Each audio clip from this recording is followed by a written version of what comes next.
Greetings everyone, welcome back to a new video. Seems like I never have the time to finish any of my projects and they keep getting put on the back burner.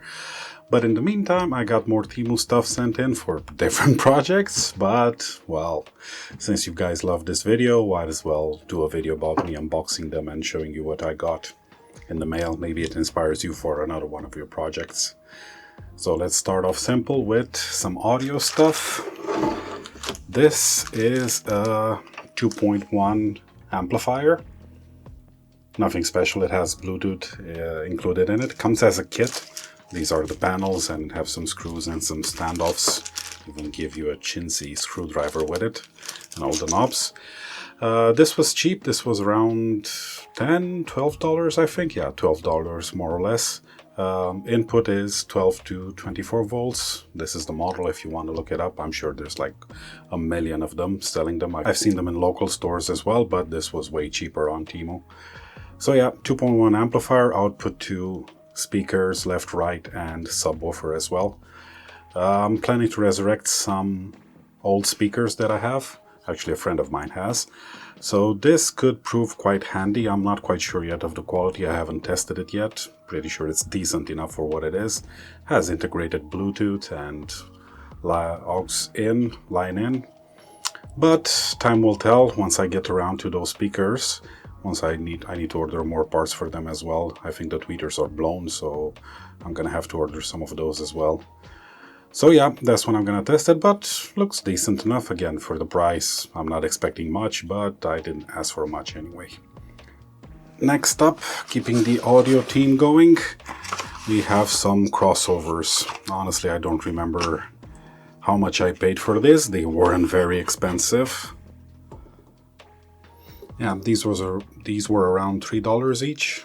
These are high and low crossovers. I'm not gonna tell you anything about the quality. Again, for $3, some really decent crossovers are at least 10 times the price. But these seem decent enough built, I guess. Time will tell again. So I got two of these because it's, well, 2.1 speakers. And also a subwoofer crossover. This has Kenwood on it. I would doubt Kenwood makes anything like this for this kind of price. This was the more expensive one for the subwoofer. I think this was around $7. But yeah, it even has a low pass filter from 0 to 8 Hertz. I don't know how that's gonna work. Guess we'll find out when I get to it. But again, locally they were really expensive.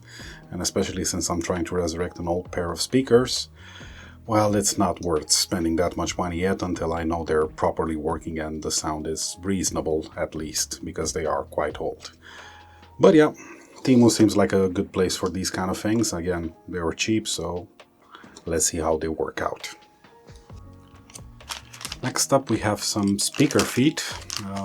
These weren't very expensive. I think like $1.20 or something like that. And they certainly look the part. It's just plastic and some foam, but they should do the job for speaker feet. You can find these locally again. These are the ones that I got locally for some of my other speaker builds. These are rubber with a metal insert, but literally one of these costs more than 5 packs of these. So yeah, one of these it's around $4. I don't know why they're so expensive. It seems like a rip-off, but anyway, there we go. But yeah, speaker feet, nothing special. And again, for the $1.20 that I paid for 4 of them, just add them to the order whenever you need them, even if you don't use them as speaker feet. Just for feet for, I don't know, for your computer or something like that. They're more than fine enough. These are some Bluetooth audio receivers. Let me get these out the pack. I got 2 of them because I didn't know which one would be better, I guess. They both seem to do the same job. This one seems like an older model because it still has micro USB input for the power.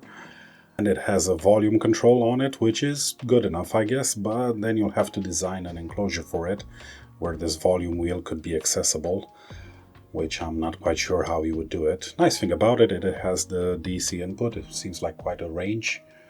3 volts, 3.7 volts up to 24 volts. So yeah, you could power it while you're powering your speaker amplifier with this, but I don't know how much I would trust it. But it's here, I got it. It was $1.20, so why not? Let's try it out. And this one is again another one which does the same thing basically, but this one seems like a later revision with USB-C power. But same idea goes, just Bluetooth receiver and then send the audio out to this 3.5mm jack, and Bob's your mother's brother. You can get Bluetooth to any old pair of speakers that you have around the house. And again, it was like $1.50 or $1.20, something like that. Reasonable enough for the price, I guess. Not quite sure of the Bluetooth standard they have or any kind of codecs they support. Probably none, probably just SBC, the regular Bluetooth standard that everything works with, which is fine if you're not looking for audiophile kind of thing, and if you're listening on speakers, should be fine. Next up we have this. This is an HDMI splitter, which was very difficult to find locally, like at all. I could barely find any, and those I could find were like $40, $50, which seemed like a lot, to be honest. I could find a lot of switches locally, even cheap ones, but I'm looking for a splitter, not a switch.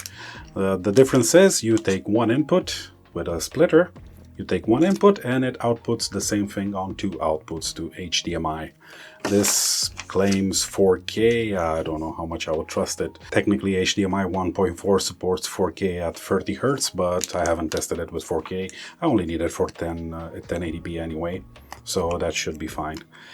But yeah, this was relatively cheap. This was $7, I think. Seems to do the job. Tested it for a little bit. Don't know how it's gonna run in the long term. Takes USB, micro USB input for power, and it does need that to work. But otherwise seems to do fine. Let's see if it heats up and craps out during its use, but so far so good. Found myself lately that I've been toying around with a Raspberry Pi 02W, which takes only micro USB inputs, which is I don't have that many cables lying around for that anymore, so I needed to adapt it to normal USB. Even though I had a USB OTG cable somewhere, I could for the life of me find it. So I ordered these from TEMU. Actually, these are two different packages, two different orders. So it's these two, which are L adapters for micro USB to USB-C. These were $1.10, not very expensive anyway. Only USB 2.0, well, because it's micro USB and it only takes USB 2.0 micro USB. These I got as a different set of 6 USB adapters. These are different types, USB-A to USB-C, micro to A, and different sort of assortments. They are USB 3, the ones at least with USB-A and C at one end they are. But the micro USB, well, obviously it's micro USB. It's not going to do USB 4 speeds, USB 3 speeds, sorry. Not even close. It's just going to run at USB 2.0. But that's fine, especially for a Raspberry Pi 02W that I have. This is fine, and these are definitely going to come in handy. Just keep them in a bag, throw them in a drawer somewhere. And again, for the price combined, like $2.50 for all 8 of these, they're definitely going to worth their money. Next up is this uninspiring looking cable. If you look at it, well, you see a problem. It's USB-A to 3.5mm audio, but it's actually a sound card, a USB sound card, and it's, well, tiny, and I only paid like $1.50 for it. Again, local USB sound cards were stupid expensive, but for the $1.50 I paid for it, I think, 40, something like that. Anyway, very cheap, under $2. This thing is amazing. It does work. It shows up as an AB1013X in the computer, but it only works once you plug in headphones or something to the audio jack. If you just plug it in, you might feel like it's not gonna work, but it is working, but you just have to plug in something to activate it, otherwise it's not even gonna show up on the computer. But this thing works great. There's not a lot of audio noise, background noise or humming or anything like that with it. There's some, but very, very little. I could barely hear it anyway, and if you're playing something, you're not gonna hear it anyway. But yeah, this was cheap. I needed a sound card for a different kind of projects, for USB for a Raspberry Pi, since all the new ones don't come with audio jacks anymore. So this seemed like a good idea, and for what I need it for, this is gonna be just fine. Next up is some resistors. I know, not very exciting, but locally, if you think about it, they're not expensive. It's like, I don't know, 10 cents a piece or something like that, 5 cents, 3 cents, depends where you get it from. But I needed a lot of them. I'm trying to build something stupid and I need a lot of resistors. And picking up like 100 or 200, 220 ohm resistors was proving to be very expensive, within like $20 range, which I'm not gonna do that. So might as well order off TEMU. This is I got 2 packs of 100. I think it was like $2, $2.50 for a pack of these. I wanted to get quarter watt, but by accident I got half watt. They should be fine anyway. I'm not planning to use them for any kind of power. That's why I wanted a quarter watt. But yeah, very cheap, especially if you buy in bulk like I was. Definitely gonna be cheaper than DigiKey or Farnell or whatever your choice and poison is of ordering components online. Same thing goes for these. I don't have the bag anymore because I was gonna lose them. These are color changing 5mm LEDs, straw hat LEDs. These are quite nice. Again, a pack of 100. I got 200 of them in this small container here. A pack of 100 was like $2.50, so reasonable enough. Again, if you order locally, they're cheap, but if you need a lot of them, well, it's not going to be that cheap. And these seem to work really well. These are the slow changing type. I don't know if you can see it. Yeah, you can. These are the slow changing color LEDs, so red, green, blue. And it's gonna pass through them, everything like that. I'm planning to use them for a little wall, for a little decoration anyway. That's why I needed all those resistors as well. So yeah, pretty cool, and the slow ones are much nicer to look at than the fast changing ones, especially in my opinion. So yeah, definitely check them out if you're looking for cheap LEDs. They sell them by the hundreds and not for a lot of money.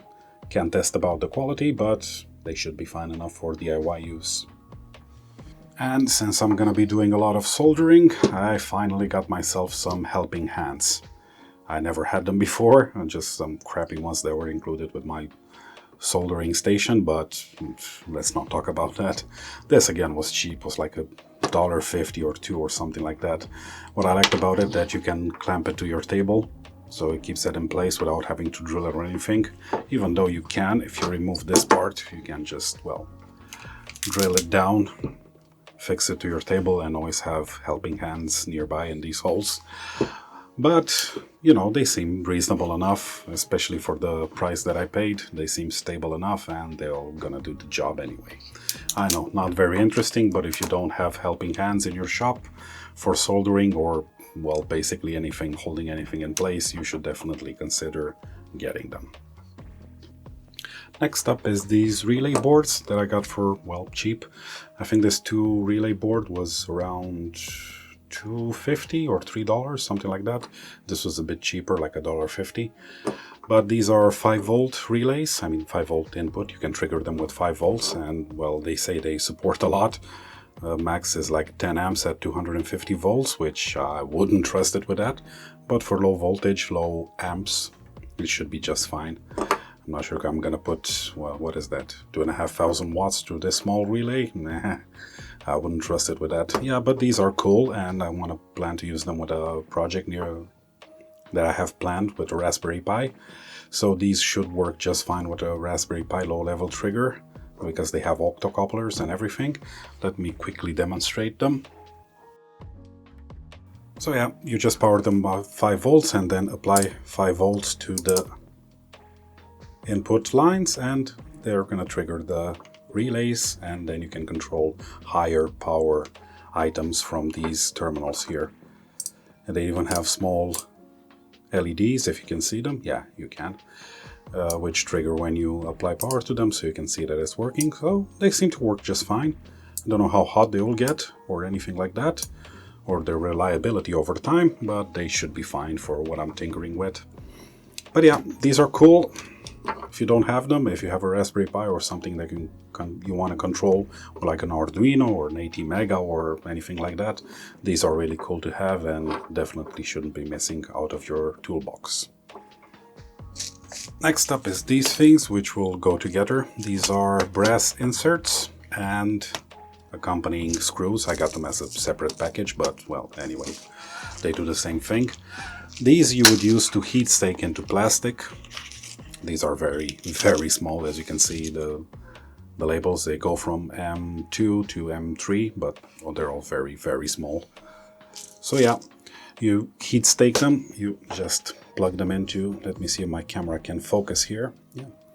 You use your soldering iron. There's actually a tool for these, but I didn't get the tool. I can just use my soldering iron to press them into plastic, and they provide a solid base for screwing in, well, just normal bolts. This case, I got accompanying bolts, different sizes, and this is like a 400 pieces kit. This is like a 500 pieces kit. These were around $2.50 for each of these, so very cheap indeed. But they seem like reasonable quality, and I'm sure they'll prove just fine. They fit fine, they work fine. Tolerances are good enough, especially if you're going to use them for plastic. Well, of course you are. They are designed for plastic. So yeah, that's it. Simple enough. But again, locally difficult to find, especially for the price. I'm sure I wouldn't be able to find them, but I did. On TEMU, much cheaper. Next up is these. These are automotive connectors, push pins, I don't know how you would call them. But anyway, they're used in the automotive industry for, well, everything basically, to keep things in place. These are unobtainium a few years ago. They were so difficult to find and so expensive. It was like $3 or $4 for one of them. I paid like $5 or $6 for the whole lot of these, 100 pieces. Yeah, my car is old. Well, it's new to me, but the car is old. So a few of them were broken or missing or stuff like that. And well, you'd need these things to keep things in place. These are actually quite good to have in your toolbox, keep in your car, whatever you need, whenever is something like a hood panel or roof or something falls off. These things tend to break very fast, especially if you're running cables through anything through your car or speakers or anything like that. These things tend to break immediately. So yeah, having some spare of them wouldn't hurt, especially for the price. They're quite reasonable. Next up is some LED tape, but not just any LED tape. This is 5 meters of the WS2812B tape. RGB addressable LEDs. Let me get these out of the bag.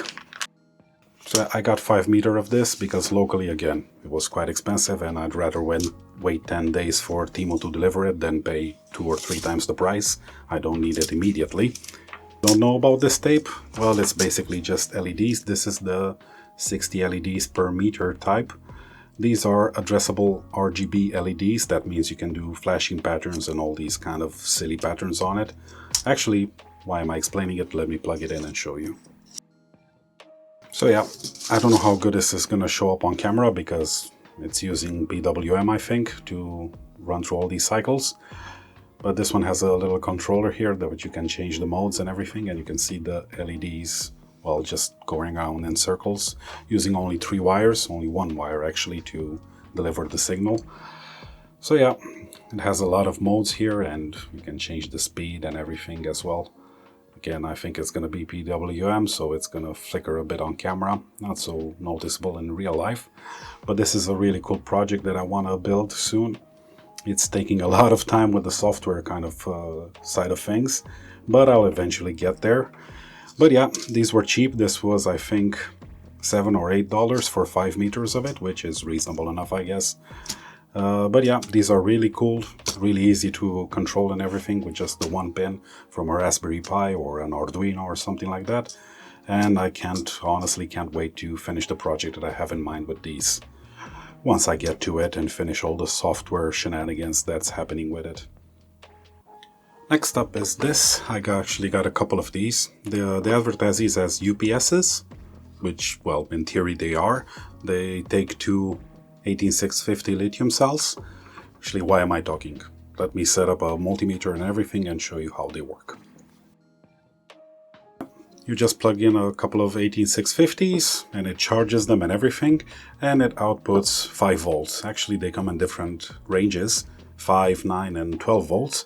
And what they do is, Let me bring my multimeter in and probe on the output. As you can see, let me see if I can angle it so you don't get the glare from the lights. It's outputting 5 volts, and once I unplug the power, well, it's still outputting 5 volts. So this would be excellent as a UPS for a Raspberry Pi, or, well, basically anything that you have which is low power, because I'm not quite sure how much amps these things can deliver. I guess it depends on your 18650s, but also on this circuitry in here. But these were very cheap. They were like $2.50 each, so I wouldn't rely them for high amperage loads. But they seem to do the job for what they're intended to be. And this would be great as an UPS for a Raspberry Pi. If you choose the 9 or 12 volts, I don't know, maybe you have some Arduino stuff or some sensors which you don't want to lose power or anything. Just plug the USB-C to charge it, keep it charged in, and output to whatever project you have that you want to keep going. Once power is cut off, it still delivers the voltage, and it should keep going on for a while, considering your batteries or how good they are and what kind of charge they deliver, and, well, your usage case. Oh, actually I see it here now. It says 3 amps, so I'm guessing that's the max output it can deliver, which should be fine for a Raspberry Pi. I think it's like 5 volts at 3 amps for the Raspberry Pi. So yeah, these things are really, really cool. And I plan to use them in a future project soon. I hope. I always say that, but, well, I never get around to them. Hopefully soon I'll have more free time so I can get around to them. But yeah, that was it for the unboxing today for all my TEMU stuff that I bought. Hope you enjoyed the video. If you did, don't forget to subscribe, give a like and everything, and hopefully I'll see you for the next video. Thanks and have a good one.